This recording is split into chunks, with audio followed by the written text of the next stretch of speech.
Pernah nggak sih ngerasa kayak ada tembok tak kasat mata antara kamu dan orang dari generasi lain? Nah, hari ini kita bakal coba runtuhin tembok itu.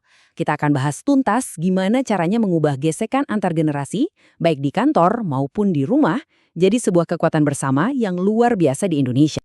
Coba deh inget-inget, pernah nggak ngerasa ada gap pas lagi ngobrol sama kolega yang umurnya jauh lebih muda atau lebih tua?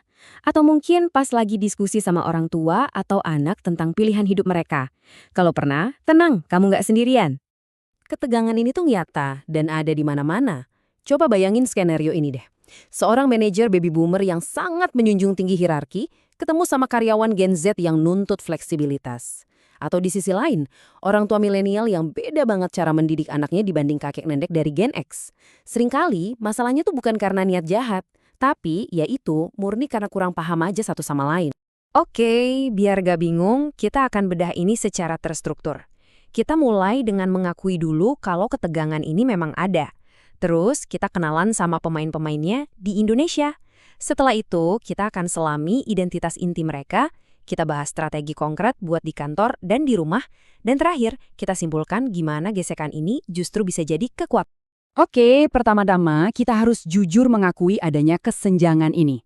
Stereotip, label-label kayak anak muda males atau boomer kolot itu racun banget. Itu bukan cuma bikin jurangnya makin lebar, tapi juga ngebangun tembok ketidakpercayaan yang bikin kolaborasi jadi mustahil. Jadi, siapa aja sih sebenarnya yang lagi kita omongin ini? Yuk, kita lihat peta demografi generasi yang sekarang ini membentuk lanskap sosial dan profesional di Indonesia. Nah, ini dia petanya. Kita punya baby boomer sekitar 11-12% populasi. Lalu ada Gen X sekitar 21-22%. Tapi lihat ini deh, millennials dan Gen Z itu mayoritas. Kalau digabung, jumlah mereka lebih dari setengah populasi Indonesia. Dan yang udah kelihatan, ada generasi alpha yang udah nyampe 10%. Angka-angka ini bukan cuma statistik loh, ini adalah potret keragaman luar biasa yang membentuk negara kita. Sekarang kita gali lebih dalam lagi. Biar benar-benar paham, kita bisa bagi mereka jadi dua kelompok besar yang beda banget karakternya. Di satu sisi, kita punya para arsitek, dan di sisi lain, para pribumi digital. Di sisi arsitek, kita mulai dengan baby boomer. Mereka tumbuh di era pasca kemerdekaan, jadi nilai-nilai mereka itu soal tradisi, loyalitas, dan hierarki. Stabilitas itu harga mati buat mereka. Nah, beda lagi sama generasi X, si generasi sandwich yang pragmatis. Mereka tumbuh di tengah gejolak reformasi, jadi mereka justru lebih menghargai otonomi, keseimbangan hidup, dan kemampuan buat beradaptasi. Sekarang, kita pindah ke pribumi digital. Generasi milenial yang tumbuh besar pas internet mulai booming, mereka nyari makna dan kolaborasi dalam pekerjaan. Tapi setelah mereka ada generasi Z. Nah ini dia, pribumi digital yang sejati. Lahir-lahir udah ada smartphone di tangan, mereka super terkoneksi, peduli sama isu sosial, dan menuntut fleksibilitas, feedback yang cepat, serta jalur karir yang jelas. Slide ini kuncinya. Disinilah sumber-sumber ketegangan itu jadi kelihatan jelas banget. Coba deh lihat gaya komunikasi. Boomer suka yang formal, tetap muka. Sementara Gen Z cukup lewat visual singkat di media sosial. Terus ekspektasi di kantor. Boomer nyari loyalitas, sementara Gen Z fokus ke hasil, bukan prosesnya. Bahkan pemicu stres soal keuangan pun beda.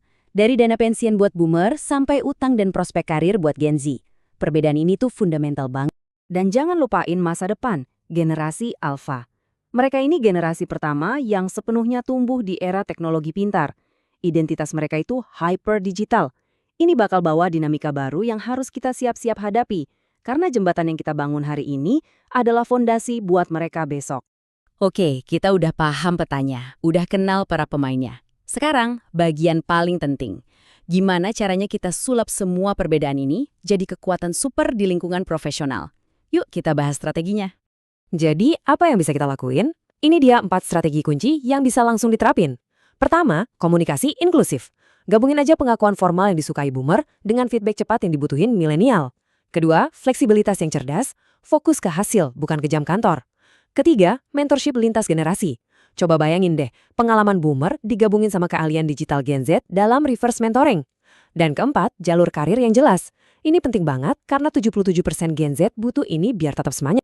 Sekarang kita pindah dari kantor ke rumah. Gimana prinsip yang sama bisa kita terapin buat membangun ikatan keluarga yang lebih kuat melintasi batas-batas usia? Di rumah, ada 3 kunci utama buat harmoni.